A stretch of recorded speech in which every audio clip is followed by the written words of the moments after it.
The U.S.-Iran conflict has reached a critical juncture. Will a 14-point memo lead to peace, or will the war resume with higher intensity? For 3 long months, the Middle East has been consumed by a relentless and devastating war, forcing the entire world to hold its breath. This 90-day ordeal has seen nonstop conflict, with the region facing a relentless barrage of devastation. The United States and Iran are locked in a deadly exchange, and the specter of total regional collapse has never felt more absolute. In the midst of the bombing, the noise of war might soon be silenced by the quietest weapon of all, a single piece of paper. This crucial document is a 1-page memorandum of understanding containing exactly 14 points, a framework for potential peace. This MOU holds the immense power to either extinguish the flames of this conflict or merely delay an even greater inferno that is yet to come. The sheer tension echoes through the halls of power as President Donald Trump lays down the ultimate high-stakes gamble. Trump has declared that a deal with Tehran is, quote, very possible, an optimistic note carrying the heavy weight of global consequence. However, this optimism is immediately followed by a chilling, inescapable ultimatum. If negotiations fail, U.S. attacks will return at a much higher level and intensity. The pressure is immense, and the clock is ticking relentlessly in this race against total devastation. Negotiators in Washington are watching the hours slip by, expecting Tehran's official response on key points within the next 48 hours. Wars of this magnitude rarely conclude with a simple handshake. They end in the deep shadows of backdoor diplomacy. For weeks, a highly secretive and delicate dance of diplomacy has been taking place far from the noise of the missile strikes. The discussions involved complex channels and dedicated mediators to bridge the enormous divide between the two nations. United States envoys Steve Witkoff and Jared Kushner have been operating behind the scenes, negotiating directly with several Iranian officials. Crucially, Pakistan has stepped into the void as a vital mediator, bridging the significant communication gap between Washington and Tehran. Slowly, leaks from Washington and Islamabad have begun to reveal the fragile anatomy of this potential peace agreement. The 1-page memo is deliberately thin in its current form, serving merely as a framework, not a comprehensive peace treaty.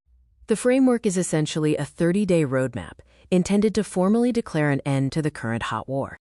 The roadmap's successful declaration of peace would then trigger a period of intense negotiations on the most critical demands of both sides. We are breaking down the critical details of the U.S.-Iran 14-point memorandum, a massive deal with global implications. This memorandum represents a grand bargain of staggering economic and geopolitical proportions, promising a path to stability and major concessions from both sides. The core of the deal is a trade-off. The United States offers vital economic relief to Iran, but demands monumental sacrifices regarding their nuclear program in return. For Iran, the deal offers a lifeline, a path toward economic resurrection after years of crippling sanctions. The U.S. agrees to systematically lift the crippling sanctions that have paralyzed the Iranian economy. More importantly, the agreement would immediately release billions of dollars in frozen Iranian funds scattered around the world, providing a massive financial lifeline. In return for economic relief, the agreement includes key geopolitical concessions necessary for regional stability. Both nations commit to lifting heavy restrictions surrounding transit through the critical Strait of Hormuz. This allows the lifeblood of international oil shipping, which has been choked by the shadow of war, to flow freely once again. Washington is demanding a monumental sacrifice in return, targeting the very foundation of Iran's power, their nuclear program. The deal requires Iran to commit to a strict, non-negotiable moratorium on nuclear enrichment. After brutal closed-door haggling, sources reveal they are circling a compromise, a 12 to 15-year freeze where Iran's nuclear ambitions are completely frozen. The Americans are taking no chances, demanding a specific provision that any Iranian violation automatically prolongs the moratorium indefinitely. The demands cut even deeper into Iranian sovereignty, establishing strict limitations that extend far beyond the moratorium period. Once the timeline expires, Tehran will reportedly only be permitted to enrich uranium to a highly restricted, low level of 3.67%. Iran must commit, in absolute terms, to never seek a nuclear weapon. They must permanently abandon any weaponization-related activities, ensuring their nuclear program is purely for civilian use. To enforce these commitments, the memorandum demands complete international transparency and a highly aggressive inspections regime. The memorandum includes a strict clause forcing Iran to cease all operations at its underground nuclear facilities. Perhaps most difficult for Tehran, they must agree to an enhanced and aggressive inspections regime, including the looming threat of snap inspections by the United Nations. This is the price of the bargain: economic salvation in exchange for the freezing and permanent limitation of Iran's nuclear power.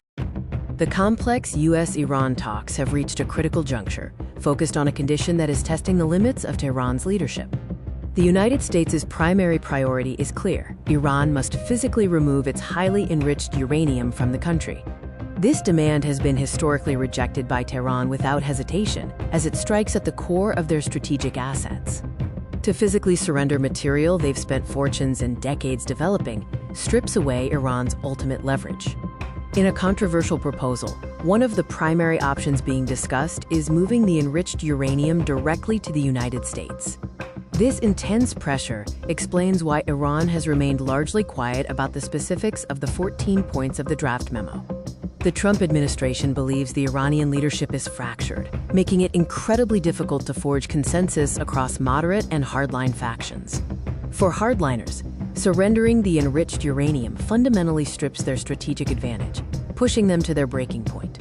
The diplomatic pressure has elicited strong reactions and pushback from key figures within the Iranian government.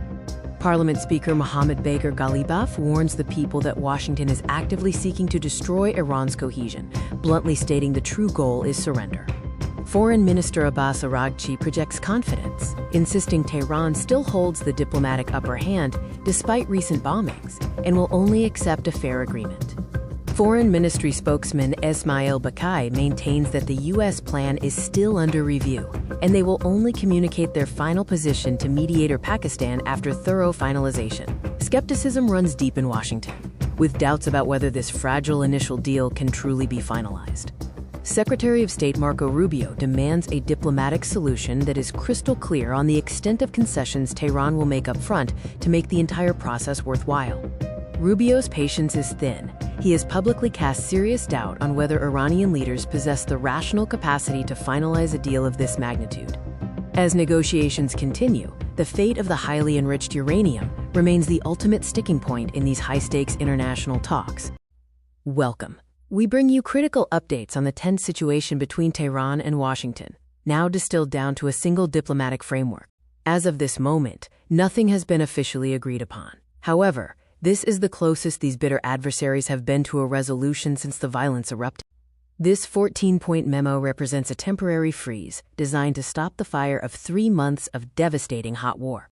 If Tehran agrees and the memo is signed, the true challenge begins: the diplomatic war. Signing the memo triggers a critical window: 30 days of detailed negotiations to work through the complex framework.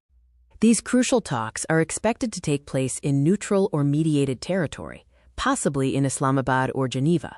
We must be clear: those 30 days will be fraught with peril. The path to a final agreement is deeply complex and challenging. The entire negotiation balances on a razor's edge, with enormous stakes for the region and the world. Crucially, many of the solutions laid out in the 14-point memo are entirely contingent on a final, binding agreement being reached between Tehran and Washington. If that 30-day window closes without a binding treaty, the world will face a terrifying reality: nothing is truly resolved. While the hot war may have stopped temporarily, the possibility of renewed conflict and extended, unbearable tension remains very real.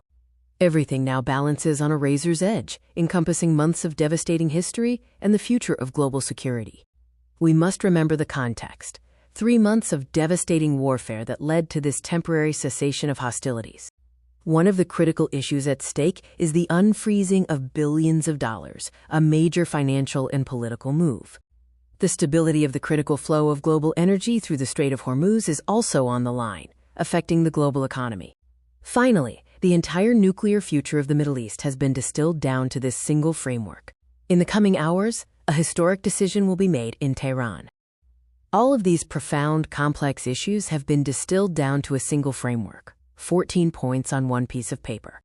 The choice is between the bitter, difficult pill of diplomatic compromise or the apocalyptic promise of renewed devastation from the skies.